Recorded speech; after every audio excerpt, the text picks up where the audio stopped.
Olá, sejam bem-vindos ao Visionários aqui na RS Play, o seu encontro com o universo dos negócios, inspiração e transformação. Olá, Fernanda. Olá, Camila. Olá para você que assiste o Visionários no canal 524 da RS Play e também nas plataformas digitais da emissora. Então esteja conosco, que hoje nós temos um programa muito especial para você.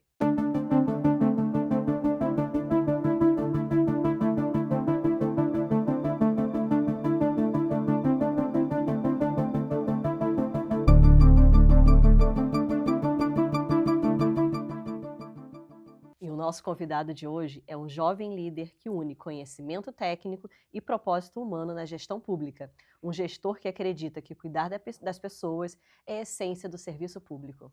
Ele é cientista social, com formação em antropologia e ciência política.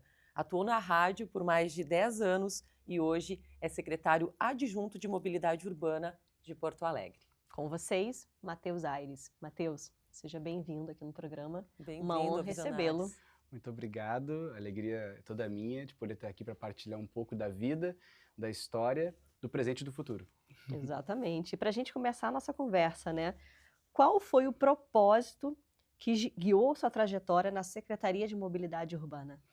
Sabe que quando eu costumo dizer que, né, que eu não sou um político assim tradicional no sentido de ter uma família, né, ter um trabalho sobre isso já há bastante tempo. Nada contra quem tem, cada um com a sua história, mas a minha história é essa, né?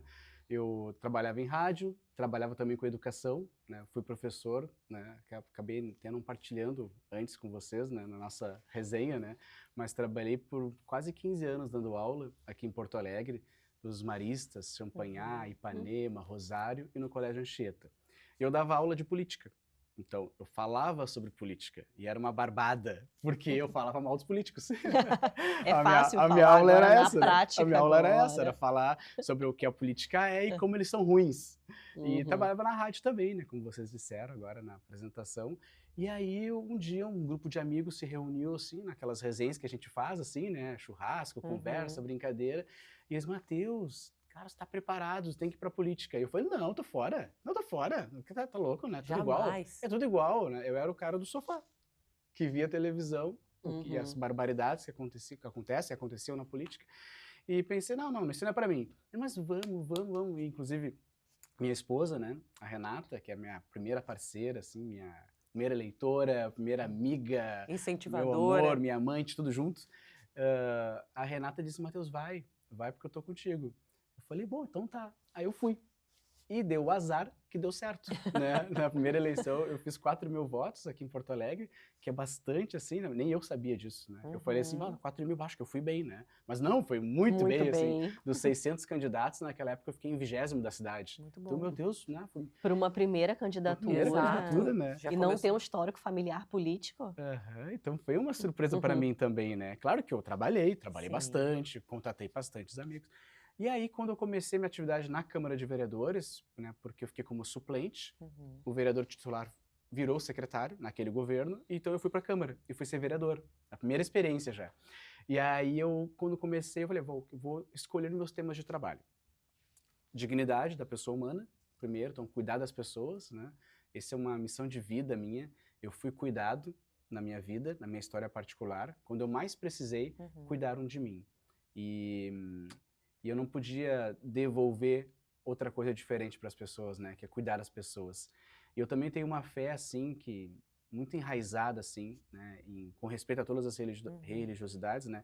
Eu sou apaixonado por Jesus, assim, né? Sou apaixonado por ele. Apaixonado.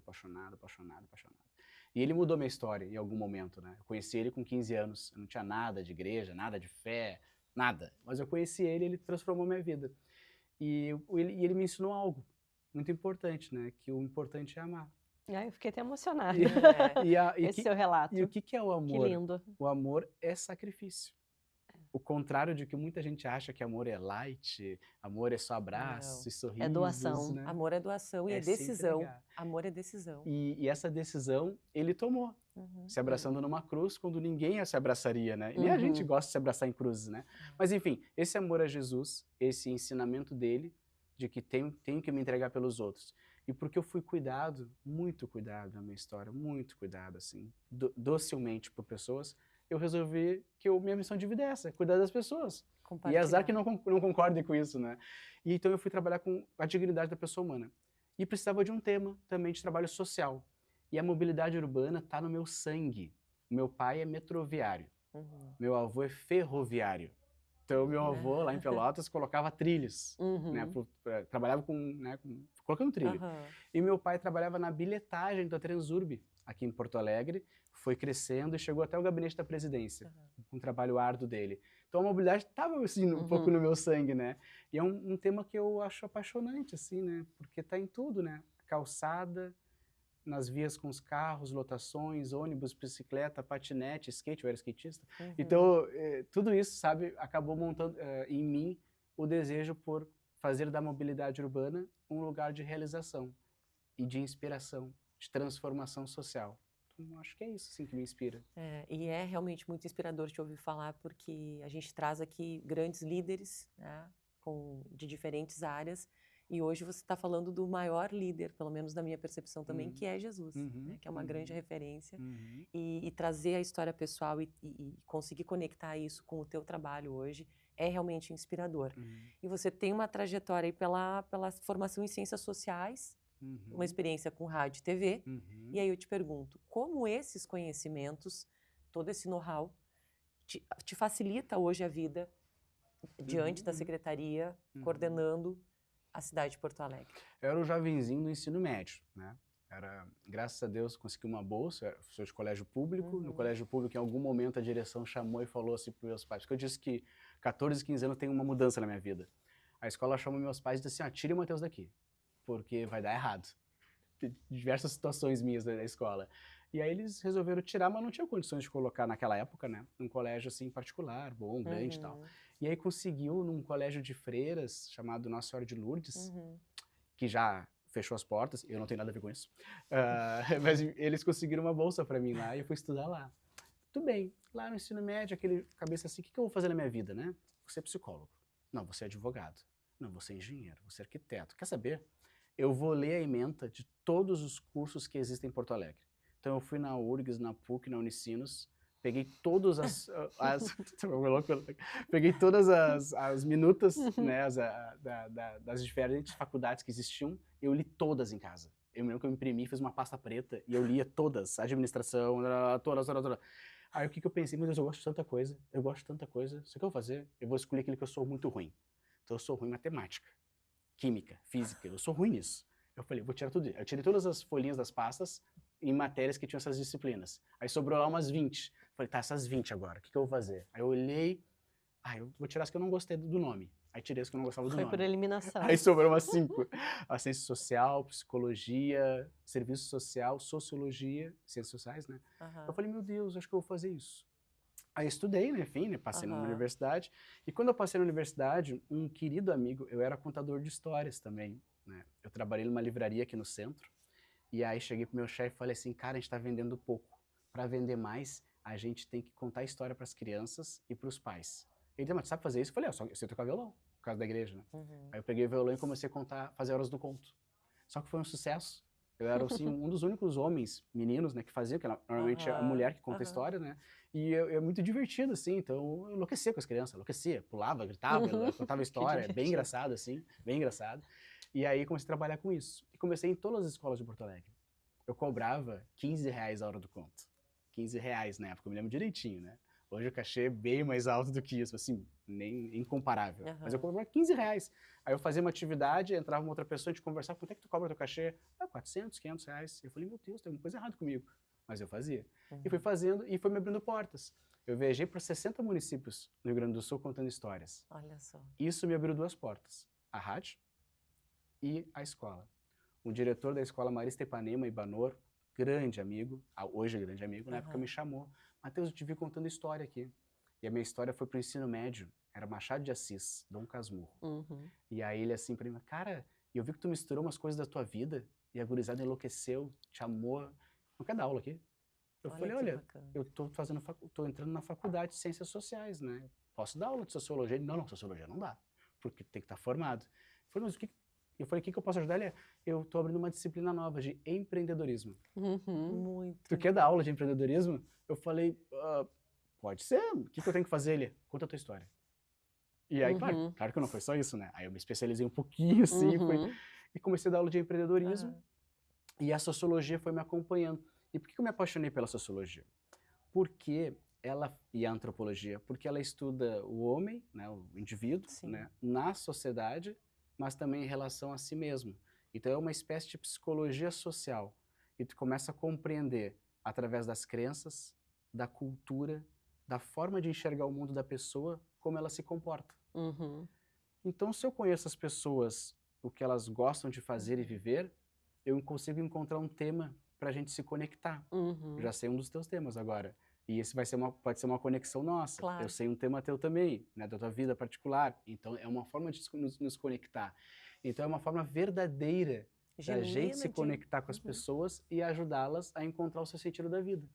Então, por isso que a sociologia me ajuda tanto, né, respondendo a tua pergunta, a empreender na mobilidade urbana, em políticas públicas que ajudam as pessoas. O que é importante para a pessoa que usa ônibus? Em primeiro lugar, é a passagem. Então eu preciso ter uma passagem barata, né? Depois disso, qualidade no ônibus. Depois disso, segurança. Porque as pessoas escolhem assim. Claro. Quem tem dinheiro a mais não anda de ônibus. Então eu preciso cuidar daqueles que precisam andar de ônibus em primeiro lugar. É a passagem. Então, conhecendo a realidade das pessoas, tu tenta criar a melhor política pública para abraçá-la. Porto Alegre hoje, um exemplo concreto, 700 mil pessoas por dia usam ônibus em Porto Alegre. Olha só. Ida e volta. Então a gente transporta 1.400.000 pessoas todos os dias. Então, sabe, compreender isso gera um impacto muito forte e para mim, pessoalmente, gera uma motivação, né? Para tentar transformar a vida daquelas pessoas naquele ambiente ali, que é ônibus apertado, alguém me empurrando, ônibus, né? E ouvindo isso, só vem a palavra que você reforçou lá no início, dignidade. É dar dignidade para as pessoas, através de um transporte de qualidade. Não sei se eu respondi a tua pergunta, mas eu acho muito bem. A minha pergunta não é nem essa, a que eu tenho que fazer aqui, mas aí me vem em mente, né, qual é o sentimento de uma pessoa que pensa, eu tenho nas minhas mãos uma pasta, onde essa pasta é responsável por cuidar de 1.400.000 pessoas por dia. Todas essas pessoas têm uma expectativa em cima do que eu posso idealizar e concretizar. Que missão bonita, né? É muito desafiadora, sem dúvida. Mas é uma missão. Sabe que eu me acordo todos os dias feliz para trabalhar? Todos os dias. Não tem um dia que eu me acordo assim, que saco, vou pro meu trabalho. Todos os dias, porque eu penso nisso. É o sentimento de contribuição para a sociedade. Eu tô deixando o meu carimbo, o meu legado aqui, dentro da sociedade. E nessa missão da vida política, tu não pode esperar aplausos. Pelo menos para políticos, né, como eu, que não sou aquele político, eu não tenho nada contra, como eu disse, cada um com a sua história. Mas eu não sou um político assim de ficar somente dando opiniões. Eu gosto de contribuir na vida real das pessoas. Nada contra, eu acho que tem espaço para os dois. Tem aquele que faz o seu vídeo de lacração, de like, né? Tá tudo certo, eu acho que cada um tem o seu espaço. Mas o meu é de trabalho cotidiano, assim, sabe? Então, assim, eu me acordo todos os dias feliz por fazer isso. Mas o reconhecimento não vem ao natural. Porque ninguém olha pra ti e fala assim, olha, muito obrigado por andar, porque tu colocou um ônibus novo e eu tô andando apertado dentro dele. Sabe? Sim. Ninguém, né? Ninguém. Sim. Ou então, assim, quando a gente comprou, em 5 anos de gestão, eu tô há 5 anos como secretário, né? Então eu fiquei os 4 anos do primeiro governo, do prefeito Melo, e fui reconduzido agora para mais 4 anos junto com ele. E aí nós temos 1.100 ônibus em Porto Alegre. Então são 1.100 veículos que todos os dias saem da garagem e transportam as pessoas com mais ou menos 15 mil viagens por dia. E a gente organiza tudo isso. Né? Desses 1.100 ônibus, nós adquirimos já 600 novos ônibus. Então Porto Alegre tem uma frota que a metade dos veículos é 0 quilômetro. Olha só, que bom. Ninguém te olha e fala assim, muito obrigado. E tá Você tudo fez certo. mais do que sua obrigação. É isso mesmo. É essa a leitura. Mas para mim tá tudo porque certo. Porque a gente paga imposto. Exatamente. Mas para mim tá tudo certo. Porque o que me realiza é saber que a política pública que eu estou desenvolvendo tá ajudando. Ninguém chegou assim, Matheus, nossa, os patinetes foram maravilhosos. Mas com certeza, eu acho que isso, Matheus, que tu está trazendo, né, de não depender do aplauso, é muito importante para um líder que sabe a missão que tem. A gente não pode ficar nem refém do aplauso, nem da crítica. Exatamente. É muito maior do que tudo isso. É que o líder faz por missão. Exato, é missão, é propósito, não é por aplauso, não é por lacração, né? Como você diz, tem o demagogo que só fala e não realiza. Agora, a tua administração, a tua gestão, ela é por ação, por movimento. E os grandes líderes que a gente ouve, eles não dependem dessa validação das pessoas. É aquela palavrinha da resiliência, né? Exato. É tão difícil, né? Mas ela é o segredo. Porque senão a gente não acorda feliz para trabalhar e não consegue dormir à noite. Exatamente. Né? Eu, graças a Deus, e ao meu trabalho também, né? Eu reconheço o meu trabalho, eu acordo feliz e vou dormir tranquilo. Todos os dias, com a crítica, né? Como tu disseste, Fernanda. E às vezes com elogio também, são raros, mas... Acontece. Mas acontece, claro que acontece, claro que acontece. Tem um elogio assim, simples, singelo, sabe? Mas pra mim faz toda a diferença, né? Um dono de uma farmácia que vai lá e, pô, Matheus, eu te pedi aqui um espaço de desembarque e embarque para meus clientes e tu conseguiu, muito obrigado. Meu negócio vai vender mais, se vender mais vai me ajudar minha família, meus funcionários, então vai desenvolver a economia daquela micro-região, sabe? E assim por diante. Que legal. E vamos conversar um pouco sobre os desafios da pasta da Secretaria de Mobilidade pós-enchente. Pois é. A enchente, com certeza, foi um fator bem desafiador dentro da Secretaria e como lidar com todos esses desafios e qual é o pós-enchente. Foi muito difícil mesmo, sabe? Para todo mundo, né? E a gente foi nós fomos a central de transporte das enchentes, não só de Porto Alegre, mas Porto Alegre e cidades aqui ao nosso redor. A gente teve que montar uma operação na madrugada. Sabe, foi muito interessante a enchente, o quanto a gente pôde perceber o que de melhor tem o ser humano naquele momento. Sim. Porque ninguém pode ser condenado por um momento ruim também, né? Acho que todo mundo merece segundas e terceiras chances. Mas assim, a gente viu o que tinha de melhor nas pessoas e de pior naquele momento, né? Claro que os de pior eu espero que melhorem, né? E os melhores que continuem assim. Mas naquela primeira noite, assim, foi meu aniversário, né? Dia 30 de abril foi meu aniversário. E eu celebrei ele dia 3 ou 4 de maio, não me lembro. Acho que foi 4 de maio. Que foi a noite anterior do início da enchente. E aí começou a enchente e todo mundo que podia ficar em casa ajudando online, ficou em casa ajudando online. Quem podia ir pra rua ajudar, foi pra rua ajudar, né? E eu fiquei naquela indecisão, sabe? Porque eu podia ir pra rua e podia ficar em casa. Eu tenho 3 filhos, né? E era de noite, e chovendo. Eu falei, meu Deus, o que eu faço? Aí me deu um estralo. Todo mundo pedindo ajuda online e outras pessoas na rua, né? De canoa, de embarcação, né? Aí eu pensei assim, quem tá organizando isso? Aí eu liguei para uma amiga da brigada e falei, sabe, tu participa da parte do socorro da brigada, tem alguma central recolhendo os pedidos e encaminhando para as equipes oficiais e voluntárias na rua? Não tem. Eu falei, meu Deus, então vamos montar. E naquela madrugada 2 brigadianos, uma outra menina voluntária e um civil, nós montamos uma equipe online, cada um no seu lugar, e fizemos uma central, recolhendo todos os pedidos desesperados das pessoas e encaminhando para os órgãos oficiais e para os voluntários que chegavam até nós, né? Ó, tô de canoa aqui no Sarandi, tô aqui em Eldorado do Sul, tô aqui não sei aonde. E a gente ficou 2 dias, né? Foram 48 horas, assim, né? Eu me lembro, 48 horas com a mesma roupa, sentado na sala de casa, com 3 celulares, computador, a gente foi montando, né? E fazendo a central. E aí, pela prefeitura, nós criamos a central de transporte. A nossa era de busca e tinha de transporte. E a gente começou a enviar ônibus para tudo que é lado para resgatar as pessoas, né?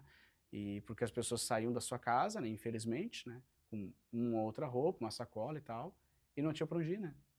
E aí se abrindo abrigos, desculpa a redundância, né? Mas os abrigos sendo abertos em toda a cidade, mas sem também muita organização, né? Era muito amor, muita força de vontade, mas sem colchão, sem comida, né? Sim. E aquela loucura. E a gente montou uma central de transporte, sabe? E começamos a encaminhar as pessoas. E nós, naquelas 2, 3 noites, nós transportamos 30 mil pessoas. Assim, tristes, chateada. E depois disso, a retomada do transporte também foi muito difícil. Porque teve regiões em Porto Alegre que demorou 35 dias, né? Para a água baixar. Então, foi muito, muito complexo. E, além disso, teve um impacto que é invisível, chamado financeiro. Porque eu tinha 1.100 ônibus que precisavam rodar todos os dias. E nós pagamos por isso, nossos impostos. E não tinha passageiro. Então, como manter de pé esse sistema? Aí o prefeito, né, a gente conversou com o prefeito e nós criamos o subsídio em Porto Alegre. O que é esse subsídio? é pagar parte da passagem. Hoje a passagem de ônibus é R$ 9,50. Esse é o preço dela. Mas o passageiro paga 5. Toda vez que passa alguém na roleta, os outros R$ 4 mais ou menos, estou arredondando aqui, quem paga somos nós. E muito tem a ver com aquela catástrofe. E as consequências negativas dela na economia. Então isso dificultou muito o nosso presente do transporte. Mas, enfim, né, passamos por tudo isso e agora a gente está organizando o caixa, organizando a casa, para poder em 2026, que é 25, nós estamos pagando a conta de 24. Sim. Não só Porto Alegre, Eldorado, Guaíba. Eu estive agora no Santa Vitória do Palmar e Chuí, que são os 2 últimos municípios do Rio Grande do Sul, né? Também tiveram consequências na economia. Foi todo o estado, né? Foi uma catástrofe do estado, né? Então a gente, 2026 que vai ser o ano da retomada. Então a gente viu os ônibus elétricos em Porto Alegre. Colocamos 12 ônibus elétricos. Todo mundo que já viu ele adorou. Quem andou então, né? Tu não tem um barulho, tu não tem nada, é um conforto, é uma delícia, uma delícia. E nós queríamos ter colocado mais. Nós não conseguimos porque faltou recurso. Então para 26 nós conseguimos organizar o caixa e estamos trazendo 100 veículos novos. Então serão 112 elétricos em Porto Alegre. Isso é inovação, né? Isso é empreendedorismo, isso é dignidade, cuidar bem das pessoas, melhorar o sistema. Então a enchente, ela realmente assim foi um grande impacto, né? Especialmente invisível, da parte financeira, que acaba atrapalhando o dia a dia. Com certeza, impacta tudo e um bom tempo ainda para recuperar todos esses investimentos. E, Matheus, recentemente a Prefeitura anunciou investimentos em tecnologia para semáforos inteligentes. Sim.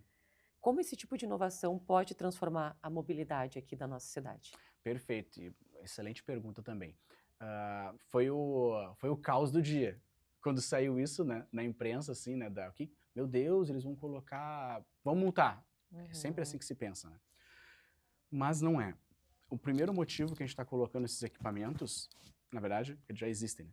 Só que a gente está reforçando ele com mais tecnologia. O primeiro lugar é para monitorar o trânsito e ajudar com a fluidez. Por quê?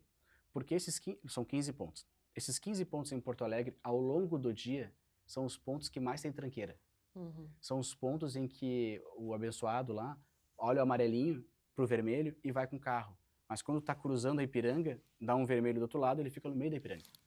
E aí ele bloqueia ambas as avenidas. Obstrui tudo. Então, isso acontece com ônibus, acontece com caminhão e acontece com veículo particular.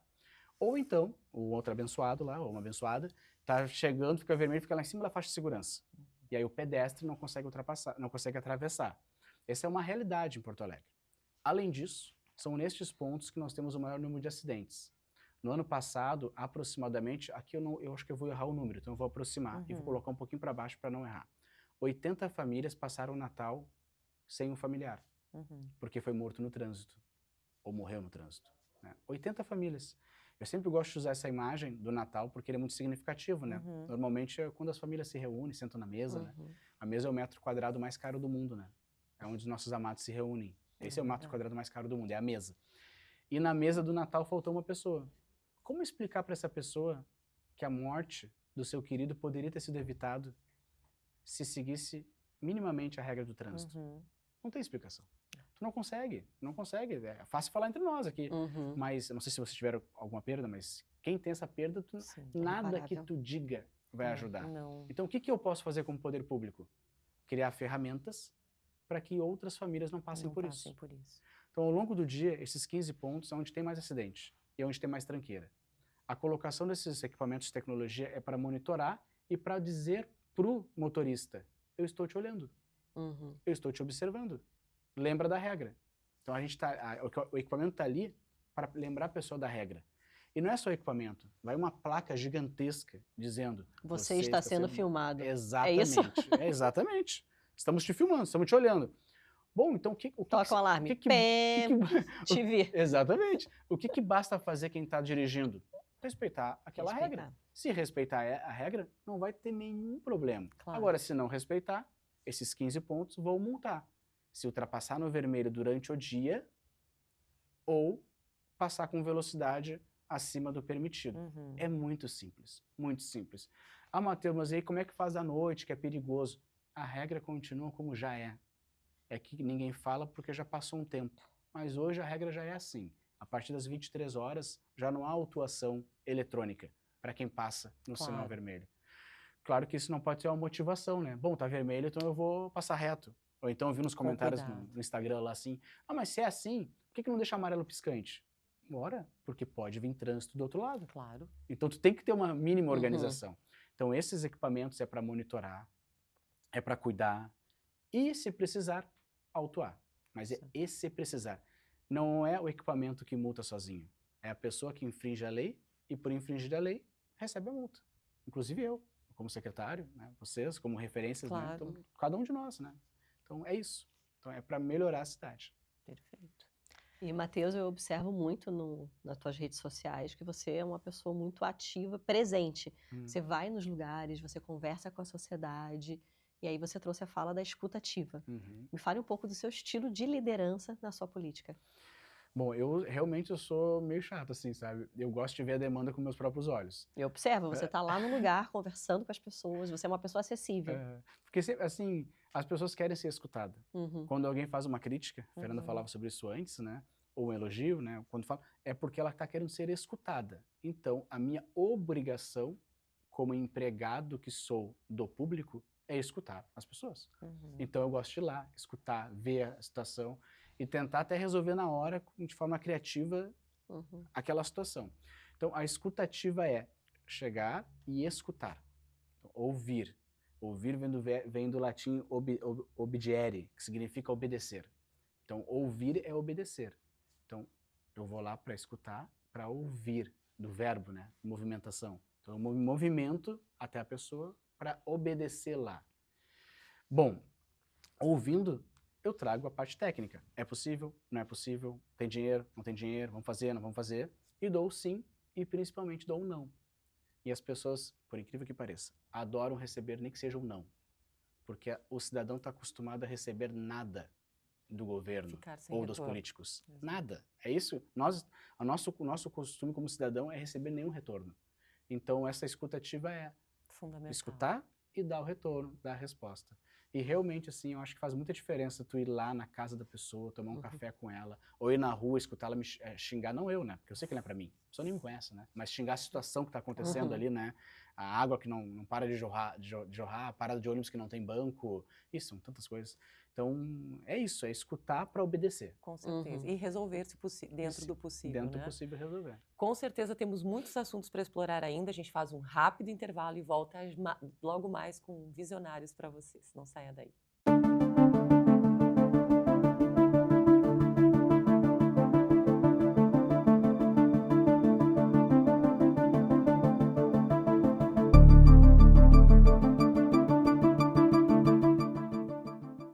Voltamos com Visionários, nossa conversa com Matheus Aires, que é a secretária adjunta de Mobilidade Urbana aqui da Prefeitura de Porto Alegre. E o que eu quero saber de ti, Matheus, como mobilidade urbana é um fator crucial para o desenvolvimento econômico e para a qualidade de vida da nossa população? Boa pergunta. Todo mundo acorda, não sei se todo mundo toma café da manhã, mas deveria, né? Mas faz seu café da manhã, sai da sua casa, do seu apartamento e entra na mobilidade urbana, porque vai para uma calçada. Da calçada, ou pro estacionamento, né? Vai pra calçada, caminhar, vai pegar um ônibus, ou vai pro estacionamento, vai pegar seu carro. Ou vai caminhando, ou pega uma bicicleta, ou pega um patinete. Mas tudo se faz com movimento. Então, dar condições para que o movimento seja seguro e rápido é a missão da mobilidade urbana. Aquela pessoa que sai de casa e vai caminhando para o seu trabalho.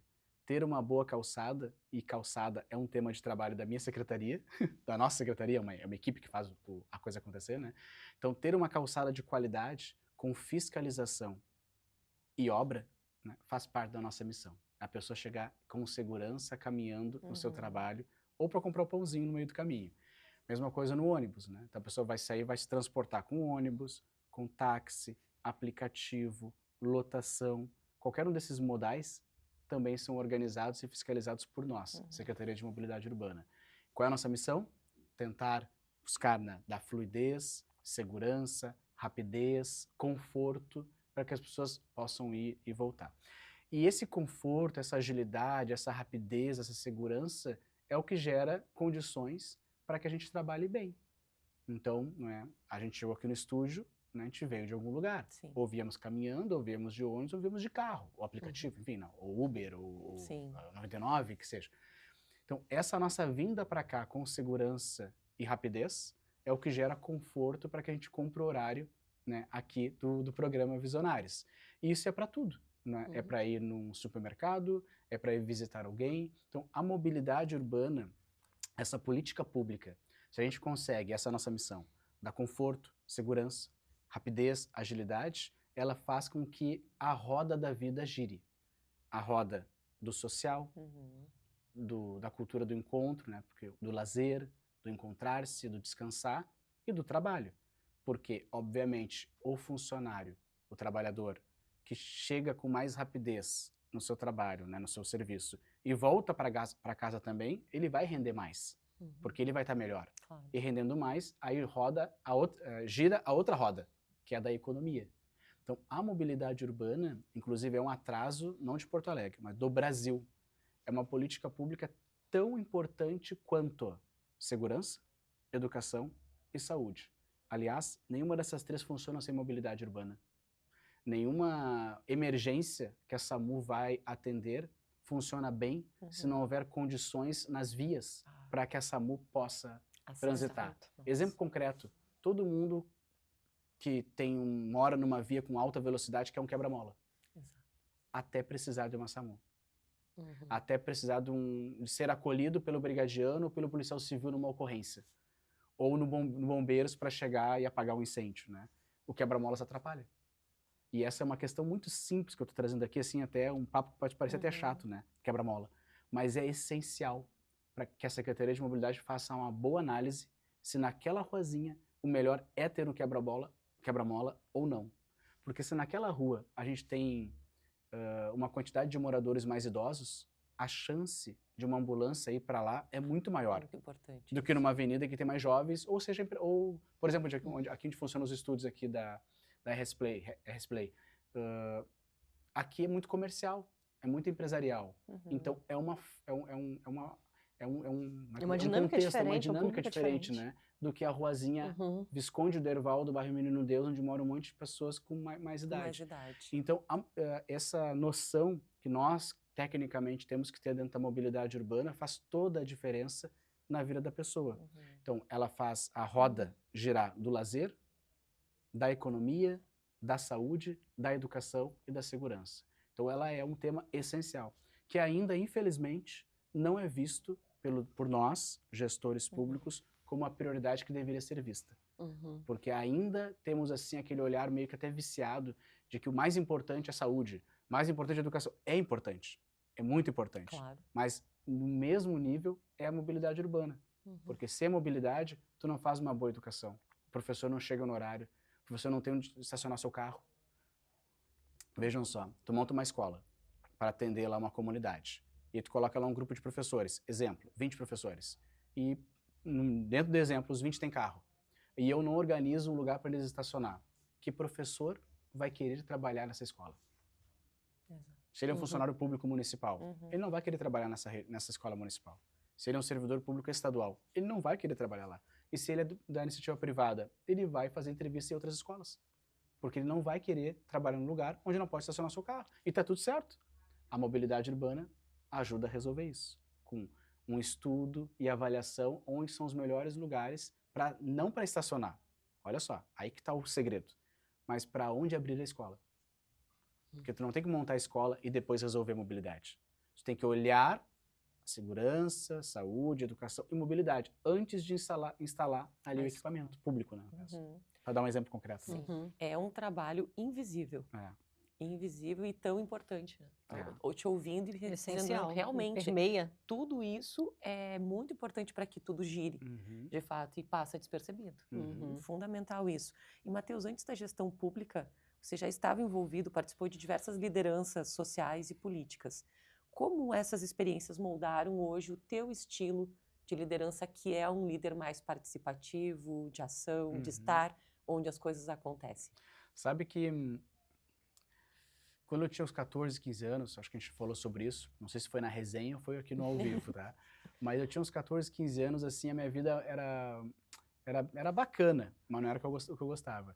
eu estudava como guri, né? Guri, assim, e passava minhas tardes no Parque Maria do Brasil, andando de skate, às vezes de bike, mas mais de skate, né? E essa era a minha vida. Essa era a minha vida. Então era legal, era divertido, era divertido. Tá? E aí um dia eu fui convidado para ir num grupo de jovens, por um amigo meu. E Matheus, vamos lá no grupo de jovens, é um grupo maravilhoso, tem um monte de gente bacana, tem umas meninas bonitas, tem uns caras legais para fazer depois uma resenha e tal. Eu falei, vou. Aí fui. Né? E naquela oportunidade, meus pais estavam se divorciando, né? E que, obviamente, era o melhor para eles, né? Pelo menos assim, né? Eu acredito, né? Melhor para eles, cada um tem sua vida hoje bem organizada, mas no momento, para o jovem, não é tão simples assim. Não é tão simples assim, né? Por mais que seja bom para eles, né? A criança, o jovem sempre sonha em ter a família junto, né? Exato. Então eu tava naquele momento difícil, assim, né?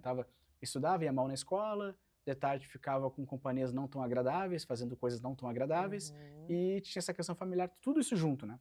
Aí eu fui numa celebração, né, nesse grupo de jovens. O grupo de jovens era às 3 da tarde, eu cheguei às 5. Cheguei, entrei lá, era uma missa, né? E sentei lá no último banco. E fiquei lá olhando, de boné, skate, não sabia nada, não sabia rezar, né, nada, né? E aí acabou a missa, o padre desceu e veio falar comigo, ele, ô jovem. Aí eu falei, opa, ele, olha, tu veio fazer o que aqui? Eu falei, vim pro grupo de jovens. Ele, mas o grupo de jovens é às 3 horas. Eu falei, pai, não, vem a semana que vem, às 3 horas. Aí eu falei, tá. E foi embora. Imagina a cabeça de uma criança. Um padre te diz, tu vai vir semana que vem às 3 horas, e tu responde sim. Então, a minha cabeça passou a semana inteira, eu tenho que ir? Porque se eu não for, eu vou pro inferno. Essa era a minha cabeça. Eu vou pecar. Essa era a minha mente, eu vou pro inferno, então eu tenho que ir. E eu fui. Só que eu fui acolhido de uma forma, assim, maravilhosa, assim, né? Nossa, transformou a minha vida. E aí eu comecei a crescer dentro do grupo, e eu sempre fui muito, assim, engraçadinho, carismático, assim, gosto de me relacionar, gosto de conversar com as pessoas e tal. E me senti cuidado, né? Volta ao início do programa, né? Eu me senti cuidado. E aí aquilo me gerou uma obrigação dentro do meu coração de cuidar dos outros. Então eu fui coordenador daquele grupo. Depois eu fui coordenador da região da minha cidade. Depois eu fui coordenador da cidade. Depois o bispo me convidou para ser coordenador do estado. Aí depois o Papa Francisco me convidou para eu ser um representante do sul do Brasil, no encontro lá no Paraguai, né, de pessoas com responsabilidade cristã, esse era o nome do encontro. Aí eu fui, né? Então isso foi me moldando, assim, né? Eu, assim, servir as pessoas foi me colocando em coordenações. Mas, sinceramente, assim, de coração, eu nunca quis isso. Você nunca procurou isso, mas foi acontecendo. Assim, em toda a sua fala até agora, como a vida te colocou pessoas especiais. Exato. E essas pessoas conduziram, assim, proporcionaram experiências para sua vida que fizeram você chegar onde você está hoje. Enquanto a vida devolve isso pra gente, né? Eu falo, Deus, assim, ele coloca a pessoa certa na nossa vida. Quando a gente está aqui pelo propósito, pelo amor. Sabe que quando a gente entende, cada um com seu entendimento, mas o meu entendimento, quando a gente entende que existe algo que te movimenta para o bem e tu deixa esse algo te conduzir, e é nisso que eu acredito, Amor. As coisas vão acontecendo. E não importa se eu sou a pessoa que conduz a Secretaria de Mobilidade Urbana ou se vou fazer uma análise técnica de um projeto viário, olha só que palavra chata essas coisas, né? Que a gente não entende. Ou se eu vou fazer o cafezinho ou se eu vou tirar o lixo do banheiro. Para mim não importa. Importa é estar fazendo algo, né? E quando eu acredito nisso, quando a gente se deixa levar, né, no bom sentido da palavra, né, não no sentido assim de não ter direção, coisa, né, mas assim de se levar, não importa onde tu estás, fazendo bem, tu vai avançar. Com certeza, né? Eu acredito nisso. Eu sou 100% nisso, sabe? E eu nunca precisei brigar por espaço, nunca. Agora, o mundo político é um mundo muito competitivo, muito difícil. E até vaidoso, né? Muito difícil, muito, sabe? Então, existem parceiros, né? Não são amigos, são parceiros, porque a gente faz parceria, assim, que o mais importante é a foto, o mais importante é ter o salário, o mais importante... É o status. E essas coisas são importantes. É importante tu estar na foto.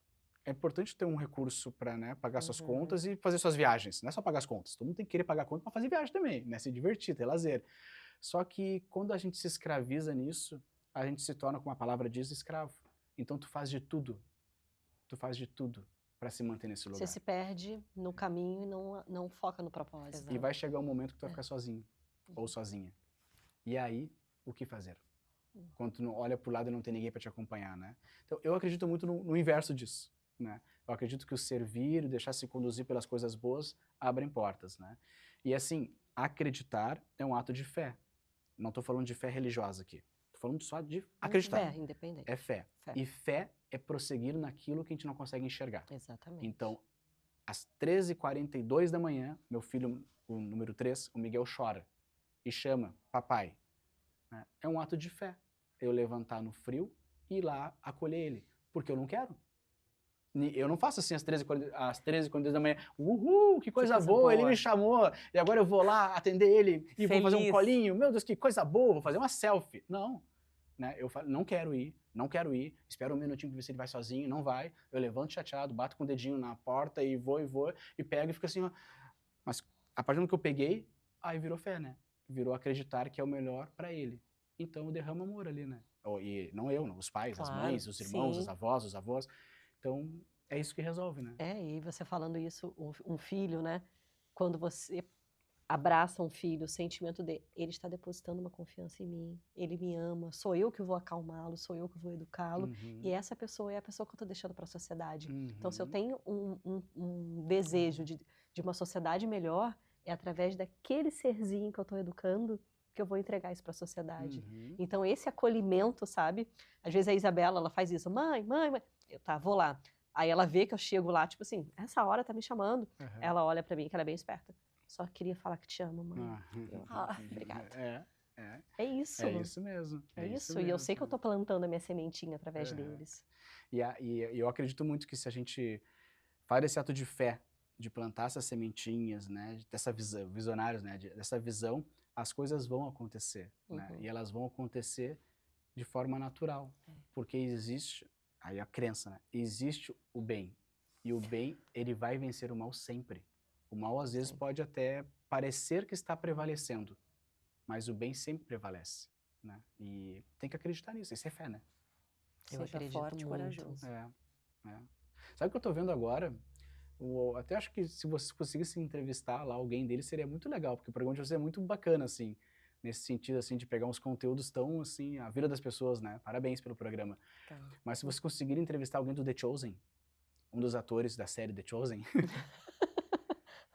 tem que ir atrás. Lino, nosso produtor, começa produtor, né? A função dele também. Mas assim, sabe que tem me transformado muito esse seriado, né? Uma vez me disseram, Matheus, assiste que tu vai gostar. Aí o outro me disse assim, não assiste porque não é bem como era mesmo. Tem muito assim, né, drama e tal. Aí eu falei, eu vou assistir.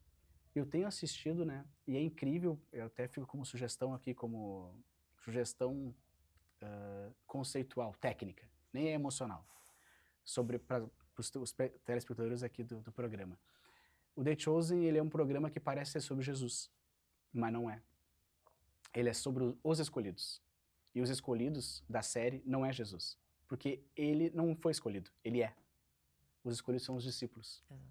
E nos discípulos tem uma pessoa divertida, tem um chato, tem o irritado, tem a pessoa com deficiência, tem mulheres, tem homens, tem autista, tem empreendedores, tem pessoas que têm um coração fraco, né? Então, assim, tem tudo, né? Então, os escolhidos somos nós, né? E até parece que eu estou falando sobre religião aqui, mas não é. Eu estou falando sobre pessoas diferentes conviverem juntos Inclusão, em busca de diversidade, respeito. Objetivo, acolhida. E é impressionante como tem me transformado, né? Eu tenho 40 anos, ou seja, sou super jovem, né? Dá pra ver pela coisa, né? Que eu pela sou skin. Super jovem, né? Somos. Né? Somos todos muito jovens aqui. E às vezes a gente acha que não tem mais o que aprender, né? Mas um programa de televisão tem transformado a minha vida. Eu assisti. E da minha família também, muito sabe? Bom. Então as crianças adoram ver, minha esposa agora. A gente vê aquilo assim, como é bom olhar para alguém que é parecido contigo. Porque lá no The Chosen, né? Todos os discípulos, e enfim, tem um pedacinho de cada um de nós, né? Nós somos maravilhosos, mas também nós conseguimos errar. Somos falhos. Nós somos medrosos, mas também somos corajosos. E quando tu vê que aquilo ali são os escolhidos, né? Nós também podemos ser. Não também de Jesus, mas mais do que, não mais do que isso, mas ao lado disso, em paralelo a isso, também na vida, né? No mundo profissional, no mundo da vizinhança, no mundo da família. Agora a política está dividindo famílias, né? Aliás, já há algum tempo, né? Então, assim, ou tu é Lula ladrão, ou Lula livre, ou Bolsonaro preso ou Bolsonaro mito. Falei de todos para não parecer que eu estou puxando Claro. a brasa. Então, assim, isso aqui tem dividido as pessoas, né? E, na verdade, isso aqui até é sadio. É sadio ter opinião diferente. O problema é quando as opiniões transformam as relações. E não deveria ser assim. Não Eu deveria. deveria ter a minha opinião pró ou contra um desses dois personagens, desses dois políticos, e tá tudo certo. Eu tenho o direito de ter a minha opinião. Com Eu certeza. tenho o direito, isso é democracia. Eu Uhum. posso ter a minha opinião. Agora, essa opinião dividir família, dividir amigos, dividir sociedade, Com isso é certeza. muito ruim, né? E a política, eu sou político agora, né? Estou na política e faço política, né? A gente tem que ter essa sensibilidade, né? De ver que acima de tudo são pessoas. E as pessoas merecem respeito, amor, carinho, mesmo que pensem diferente de nós, né? Isso é ter visão de uma sociedade mais justa, mais fraterna, acolhedora, equilibrada e assim por diante. Diálogo. É, É essencial esse diálogo, esse respeito. é. E aí eu quero falar um pouquinho o seguinte, Porto Alegre, desculpa, cada vez mais vem se tornando um polo de desenvolvimento, de inovação. A gente teve o Salt Summit. Como mobilidade econômica, a Uhum. secretaria, Uhum. ela contribui para todo esse contexto que Porto Alegre está se transformando. Uhum. A gente tem, Porto Alegre, nós queremos um programa chamado Mais Transporte, lá em 2023. Então faz 3 anos, mais ou menos. 22 para 23. E esse programa fala de calçada, lotação, táxi, aplicativo, corredor de ônibus, aeroporto, rodoviária. É um grande programa da política pública da mobilidade urbana.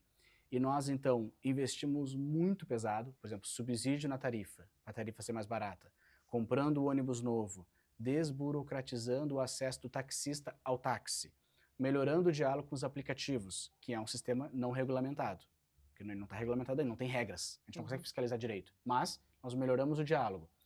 Transporte escolar, tudo isso, né? As obras, né? Porto Alegre bateu o recorde da história em asfaltamento, mas não só colocar asfalto, mas asfalto e também drenagem, né? Também esgoto e água, que inclusive não fosse isso, a enchente em Porto Alegre teria sido muito pior. Ela foi muito ruim, muito ruim. Mas outras cidades ainda foram muito piores do que nós, porque não tinham nada. E nós tínhamos alguma coisa, né, consolidada. Então, assim, e é resultado do nosso trabalho, né? E nós nos tornamos referência. Então, hoje, Camila, a gente viaja praticamente toda semana para um município diferente, aqui no Rio Grande do Sul, no Brasil, Ásia, Europa, América do Norte, em vários países, para contar o caso do Mais Transporte, que tem mudado a vida das pessoas em Porto Alegre. Quando nós pegamos a secretaria, 500 mil pessoas usavam ônibus por dia. Eu falei já aqui no programa. Hoje são 700 mil. Alguma coisa aconteceu, né? Alguma coisa aconteceu. Claro. Né? Táxis. Era uma categoria que já teve 5 mil taxistas em Porto Alegre. Nós pegamos os táxis com mais ou menos 2 mil. Nós estamos chegando já aos 3 mil. Alguma coisa aconteceu. Né? Aplicativos. Nós tínhamos em Porto Alegre mais ou menos 30 mil motoristas de aplicativo dia em Porto Alegre. Hoje nós temos 50 mil. Dados não mentem. Alguma coisa aconteceu, né? Então, assim, os corredores de ônibus e os grandes terminais da cidade, todos há 20 anos sem nenhuma manutenção. Nenhuma. Elevadores, todos estragados. Escadas rolantes, todos estragados. Hoje nós temos praticamente todos reformados. Então, assim, alguma coisa melhorou, né? E isso ajuda na autoestima do porto-alegrense, né? Ainda mais depois de passar por uma pandemia, depois de passar por uma catástrofe, né, climática, enchente. Então, isso, né, e são... Revigora. Como é que eu vou dizer? Vocês são um caso. Né? Que a RS Play é um caso, né, que está crescendo, né? Tinha X estúdios, agora está aumentando seus estúdios. Exato. Tinha uns X colaboradores, agora está aumentando seus colaboradores. É uma programação que cada vez mais tem menos replay e mais programas inovadores, inéditos, né? Isso é uma demonstração de que Porto Alegre faz bem para a RS Play, faz bem para o programa Visionários, faz bem. Não fosse isso, o canal estaria diminuindo e não crescendo. Com certeza. Então, é o invisível que a gente falou antes, né? Então, Porto Alegre tem se tornado, sim, né, um centro de inovação, de tecnologia, de empreendedorismo, de cultura, de educação. Em Porto Alegre, só em 2025, nós colocamos para dentro da escola, graças a Deus, é o nosso trabalho, 1.800 crianças que não estudavam até o ano passado. Que vitória. Então, isso Tem coisa a melhorar? Tem muita coisa a melhorar. Mas Muita, muita coisa sendo feita. muita. Mas está sendo Mas feito. tem coisa sendo feita. Que E bom.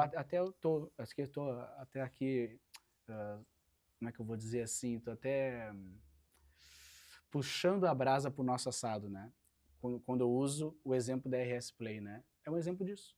Né? O quanto ela tem crescido é porque Porto Alegre consegue acolher e ajudar a desenvolver negócios. Né? E temos muitas coisas para mostrar, né, Matheus? É. E aí eu te faço a pergunta de milhões que todos os convidados respondem. Os números da Mega Sena? Esse aí eu tô... Essa seria O que é ser um visionário para o Matheus, hoje político, líder, que é ser um visionário? É fazer bem o que tem que ser feito. Fazer bem o que tem que ser feito.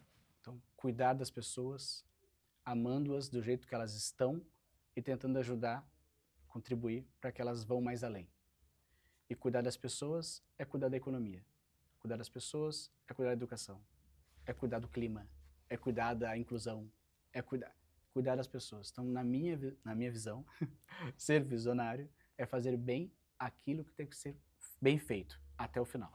Que ótimo. Sensacional. Matheus, muito obrigada pela sua presença. Eu que Muito agradeço. inspirador. A conversa nossa fluiu, entrevista. fomos quase uma hora aqui de conversa, fora o que a gente conversou. Sim, A fora a resenha, resenha. A a resenha, resenha no você que está intervalo. em casa, a resenha. Você que está em casa, a resenha é o melhor. Então, assim, olha, O sul acho que eu- Autoriza acho os que eu vou ter bastidores. que pedir para ser convidado, né? gente? Dessa Novamente. vez eu fui convidado, mas eu acho que eu vou pedir para ser convidado, né? E aí a gente fala mais Ficamos sobre com isso. muitas perguntas para fazer, né, Camila? É, mas de vez em Mas é quando um vem prazer. aqui atualizar a população Tá. de que está Com sendo certeza. feito, né? É Mas é um importante prazer. a gente ter vocês aqui da prefeitura também atualizando a população do que está sendo feito, né? Tá. E publicizar as ações Uhum. e criar um elo de comunicação entre a prefeitura e entre a comunidade, que Com isso é muito certeza. importante. Tá bom. Agradeço a RS Fundamental. Play, Visionários, Fernanda, Camila, toda a equipe de produção uma também. honra Muito recebê-lo. obrigado, tá? Muito gentis. E o Visionários vai ficando por aqui. Nós temos um encontro marcado terças, quartas e quintas, às 10 horas da noite, no canal 524 da RS Play. Até lá!